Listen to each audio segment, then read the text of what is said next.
अमरावती विधान परिषद चुनाव में आज जिले के मोर्शी, वरुड़ और शेघाट क्षेत्र से एक बड़ी राजनीतिक खबर सामने आई है।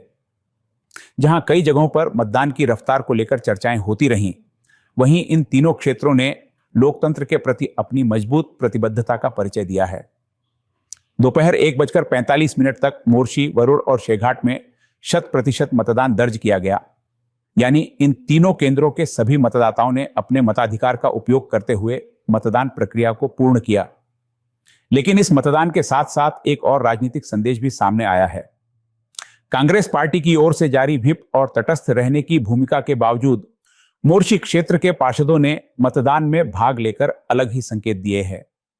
स्थानीय राजनीतिक हलकों में इसे कांग्रेस नेतृत्व के निर्देशों से अलग जाकर लिया गया निर्णय माना जा रहा है। यही वजह है कि अब इस मतदान की चर्चा सिर्फ मतदान प्रतिशत तक सीमित नहीं रही, बल्कि पार्टी अनुशासन और जनप्रतिनिधियों के अधिकारों तक पहुंच गई है। इस पूरे घटनाक्रम पर मोर्शी के गट नेता सागर ठाकरे ने खुलकर अपनी प्रतिक्रिया दी। उन्होंने स्पष्ट शब्दों में कहा कि मतदान करना प्रत्येक पार्षद का अधिकार है और किसी भी जनप्रतिनिधि को उसके मतदान के अधिकार से वंचित करना उचित नहीं है।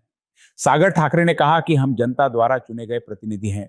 यदि चुनाव हो रहा है तो मतदान करना हमारा कर्तव्य और अधिकार दोनों है।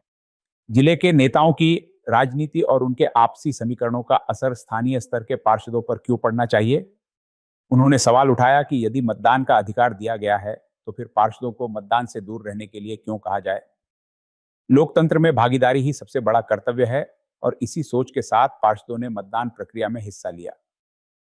मोर्शी, वरुड़ और शेघाट में हुए 100% मतदान ने यह भी दिखा दिया है कि स्थानीय जनप्रतिनिधि लोकतांत्रिक प्रक्रिया को गंभीरता से लेते हैं और अपने अधिकारों के प्रति पूरी तरह जागरूक है।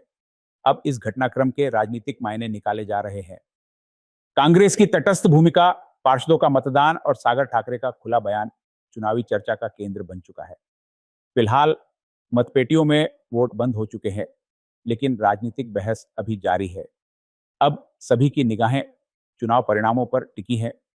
देखना दिलचस्प होगा कि 100% मतदान वाले इन केंद्रों का फैसला किस उम्मीदवार के पक्ष में जाता है और अमरावती विधान परिषद चुनाव की तस्वीर आखिर कैसी बनती है।